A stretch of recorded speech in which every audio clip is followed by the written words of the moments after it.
What's going on, YouTube? This is SG1 Sports, and you're watching our Big Ten football channel. The 2019 schedule for the Buckeyes was very manageable. If you look at their biggest games in the Big Ten, probably Penn State and Wisconsin, both of those games were at home. They didn't have a big non-conference matchup. They did play Cincinnati, who turned out to be a pretty good team, but it's not like they played a powerhouse top 10 team or anything like that. And then, again, we had Michigan on the road. We thought that might be a challenge, but I think we've now seen that Michigan's not going to beat Ohio State anytime soon. I mean, they're just, for whatever reason, they're just not. Ohio State's just better. So they I wouldn't say they lucked out. It wasn't an easy schedule, but it did set up pretty well for them, and that's why I think they really just cruised through the season. Didn't even have a real challenge last season. But you look ahead to 2020, and in some ways it's more difficult.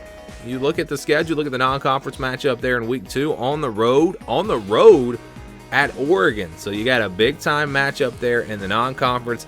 If Penn State proves to be the toughest challenge in the Big Ten again this year, well, they play them on the road this year. So you have 2 road games for Ohio State. They're going to be really tough. But outside of that, you look at the rest of the schedule, there's nothing that really jumps out at me that says, Ohio State might lose this game.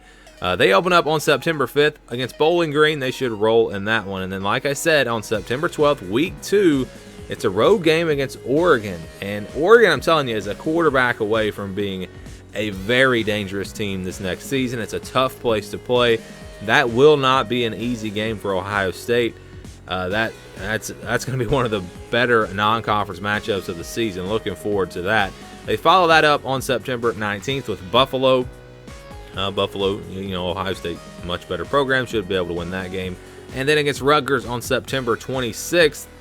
We know what Rutgers is. They're the worst team in the Big Ten, and Ohio State playing at home should have absolutely no problem winning that game. So you got Oregon there in September, but other than that, they play their other non-conference games and Rutgers all at home.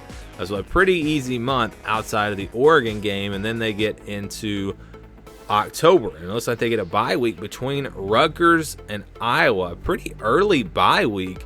Most teams we've seen, it's come around October 24th, October 17th, maybe October 31st. But no, they have a very early bye week before really getting into the meat of their schedule, and there's no real break after that.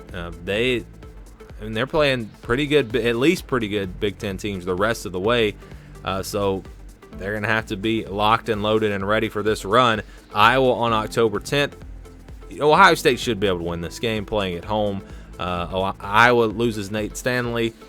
Yes, they're a great program overall, one of the more consistent programs, I think, in college football, but Ohio State just much more talented. And then on October 17th, on the road at Michigan State. Michigan State's just not what they were a few years ago. Buckeyes should be able to win that game on the road, but the biggest game, the toughest game on the schedule, I think may actually be on October 21st to October 24th on the road at Penn State. Penn State last year played Ohio State tougher than probably anyone in the regular season outside of, in the regular season. Wisconsin played them really tough in the first half of the Big Ten championship game. And during the regular season, Penn State gave Ohio State probably the biggest challenge that they faced. I know it still wasn't really a super close game, but very tough place to play. Probably going to be a whiteout game.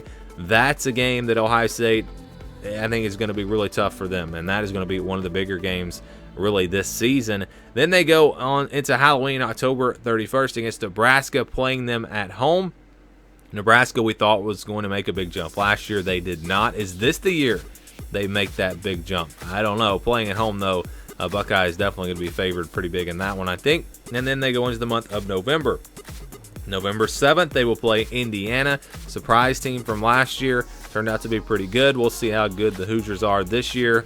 But again, Buckeyes get that game at home. You notice here some of the games that you would think Ohio State might trip up in, they get at home, it seems like Nebraska, like Indiana, Iowa. That's good news for the schedule here. And then they play on November 14th on the road at Maryland. Maryland was a disaster last year. We'll see if they can get it turned around. November 21st, they play on the road at Illinois. That would be the game. If they were going to have an Ohio State moment where they go on the road and lose to a West team. That's the game right there, Illinois. And I think it's actually their only road game against a West team. So obviously that would be the game. Illinois showed that they could pull off upsets. They beat Wisconsin last year. The program is getting better. Ohio State, though, still so much more talented than a team like Illinois, and they should if they bring their A game, they should win that game easily. And then they wrap it up with Michigan, playing them at home. Does anybody think Michigan could win this game? I mean, I don't. I'll just straight up tell you, after what we've seen in the last several years, I don't think Michigan has any chance in this game. I know Michigan fans don't want to hear that, but Ohio State has just owned them, and I don't see that changing anytime soon, especially with everything the Buckeyes have coming back this year. So all in all, this schedule sets up pretty well. You got two big games, Oregon and Penn State on the road. If you pass those tests, it's going to be back to the college football playoff for the Buckeyes in 2020. Thank you for watching this video. If you're a Big Ten football fan, please subscribe to the channel. Leave us your thoughts down in the comments below. And for the latest in Big Ten football, keep it right here.